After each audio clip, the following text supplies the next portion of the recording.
கிறிஸ்துவுக்குள் அன்பான தேவனுடைய பிள்ளைகளே, இயேசு கிறிஸ்துவின் பரிசுத்த நாமத்தில் உங்களை வாழ்த்துகிறேன், உங்களை ஆசீர்வதிக்கிறேன். கிருபையும் சமாதானமும் உங்களோடு கூட இருப்பதாக.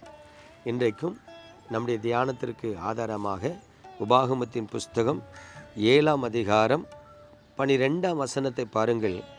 நீ அடிமைப்பட்டிருந்த வீடாகிய எகிப்து தேசத்திலிருந்து உன்னை புறப்பட பண்ணின கர்த்தரை மறவாதபடிக்கு எச்சரிக்கையாயிரு. பிரியமான தேவனுடைய பிள்ளைகளே, ஆவிக்குரிய வாழ்க்கையில் இன்றைக்கு பல தேவ பிள்ளைகள் ரட்சிக்கப்பட்டு கர்த்தரால் ஆசீர்வதிக்கப்பட்டு பின் நாட்களிலே பின்வாங்கி போய்விட்டார்கள், விழுந்து போய்விட்டார்கள் என்று நாம் கேள்விப்படுகிறோம். நல்லா கவனிங்க, கிறிஸ்துவ வாழ்க்கை என்பது ஒரு ஆசீர்வாதமான ஒரு வாழ்க்கை.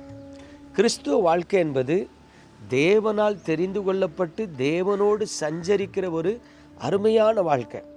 இந்த வாழ்க்கையில் ஒரு மனிதன் ரட்சிப்பின் அனுபவத்துக்குள்ளே கடந்து வந்த பிறகு அவனுடைய பார்வை, அவனுடைய பேச்சு, அவனுடைய ஸ்பாவம் எல்லாம் புதிதாக மாறிடும். அன்பில்லாதவனாக இருந்தால் அன்புள்ளவர்களாக, பரிசுத்தம் இல்லாமல் இருக்கிறவன் பரிசுத்தம் உள்ளவனாக, ஒருவேளை ஒரு ஒழுக்கமான வாழ்க்கைக்குள்ளே கடந்து வருவாங்க. அது உண்மையான வாழ்க்கையாக இருக்கிறதுனால தேவன் அந்த மனிதர்களை ஆசீர்வதிக்கிறார். பொருளாதாரத்தில் ஆசீர்வதிக்கிறார், வேலை ஸ்தலத்தில் ஆசீர்வதிக்கிறார், சமுதாயத்தில் ஆசீர்வதிக்கிறார். அநேகருக்கு முன்பு நன்மையும் மேன்மையும் அடையும்படியான பாக்கியத்தை கொடுக்கிறார்.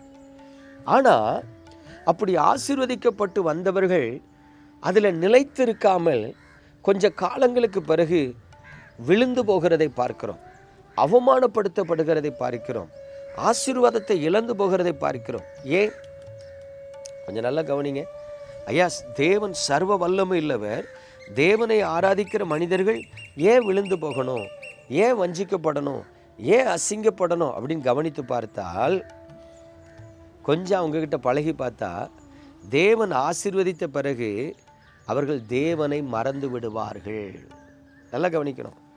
நீ அடிமைப்பட்டு இருந்த வீடாகிய அந்த எகிப்திலிருந்து உன்னை ரட்சித்த தேவனை மறக்காதபடி எச்சரிக்கையாயிருன்னு வசனம் சொல்லுது. அதே போல் இன்றைக்கி நீங்களும் நானும் பாவத்தில் அடிமைப்பட்டு இருக்கிறோம், சாபத்தில் அடிமைப்பட்டு இருக்கிறோம், தரித்திரத்தில் அடிமைப்பட்டு இருக்கிறோம்.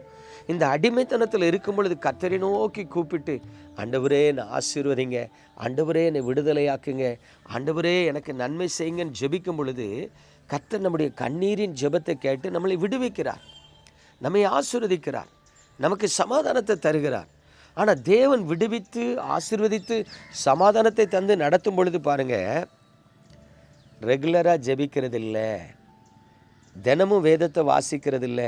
ஆசீர்வாதம் வந்த உடனே அநேகர் என்ன பண்ணிடுவாங்க தெரியுமா? அப்படி ஜாலியாக வாழ ஆரம்பிப்பாங்க, பந்தாவாக வாழ ஆரம்பிப்பாங்க, பெருமையாக வாழ ஆரம்பிப்பாங்க. ஜெபிக்கிறீங்களான்னு கேட்டால், இன்னைக்கு ஜெபிக்கலை நாளைக்கு ஜெபம் பண்ணிக்கிடுவேன், இன்னைக்கு வேதம் வாசிக்கலை நாளைக்கு வேதம் வாசித்துக்கிடுவேன். பாருங்கள், கர்த்தரை மறந்து விடுகிறார்கள். கர்த்தரை மறந்து விடுகிறதுனால, வேதத்தை ஒழுங்காக வாசிக்காததுனால அந்த இருதயம் உணர்வில்லாத இருதயமாக போயிடுது. ஐயா, புது வீடு கட்டுறோம் ஐயா, நல்ல பால் காய்ப்புலாம் நடத்துகிறோம் ஐயா. வீடை கட்டி வச்சுட்டு நீங்கள் சென்னையிலையோ பெங்களூர்லேயோ போயிருக்கீங்க. வருஷத்துக்கு ஒருக்கா தான் வீட்டுக்கு வரீங்கன்னா, நீங்கள் வந்த உடனே வீட்டில் குடியிருக்க முடியுமான்னா முடியாது. வீடு ஃபுல்லாக ஒற்றை பிடிச்சி போயிருக்கும், வீடு ஃபுல்லாக பார்த்தீங்கன்னா தூசியாக இருக்கும். அப்போ நீங்கள் வீட்டுக்கு ஒரு வருஷம் கழித்து வந்தீங்கன்னா அதை க்ளீன் பண்ணுறதுக்கே ஒரு நாள் ஆகும், அப்படி தானே? இப்போது நீங்கள் புதுசாக கட்டுற அந்த வீட்டை அடிக்கடி இப்படி விட்டுட்டு வருஷத்துக்கு ஒருக்கா தான் வந்தீங்கன்னா நாளடைவில் உள்ள கரையான் பிடிக்க ஆரம்பிக்கும், மரங்கள் எல்லாம் கரையான் அரைச்சிரும், பில்டிங்லாம் கிராக்குள்ள ஆரம்பிச்சிடும். ஏன்? ஆட்கள் இல்லாமல், அது பராமரிப்பு இல்லாமல் இருந்துச்சுன்னா அந்த வீடு ஒரு 10 வருஷத்தில் பார்த்தீங்கன்னா உடஞ்சி சின்ன பின்னமாயிடும். அதே போல் தான் ஆவிக்குரிய வாழ்க்கையில் நீங்கள் வேதத்தை வாசிக்க வாசிக்க தான் அது பட்டை தீட்டுன கத்தி மாதிரி உங்கள் இருதயம் ஷார்ப்பாக இருக்கும், பரிசுத்தமாக இருக்கும், உண்மையாக இருக்கும், தெய்வத்துக்கு பயப்படுகிறதா இருக்கும், கீழ்ப்படிதல் உள்ளதாக இருக்கும்.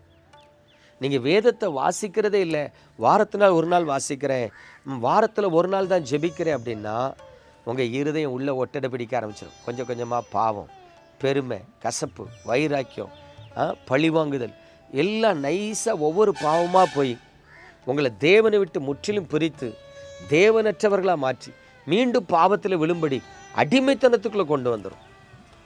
அதனால தான் தேவனுடைய வசனம் சொல்லுது, உன் அடிமைத்தன வீடாகிய எகிப்திலிருந்து உன்னை ரட்சித்து வந்த கர்த்தரை மறக்காத. கர்த்தரை மறக்காதபடி எச்சரிக்கையாயிரு. பிரியமானவர்களே, இன்றைக்கு அநேகம் கிறிஸ்தவர்கள் கர்த்தரால் ஆசீர்வதிக்கப்பட்ட பிறகு அந்த ஆசீர்வாதத்தை இழந்து வீணா வெறுமையாக போகிறதுக்கு காரணம் கர்த்தரை மறக்கிறது.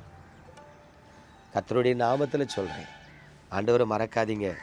அப்பொழுது ஆசீர்வாதத்தில் நிலைத்திருப்பீங்க. நம்ம ஜெபிப்போமா?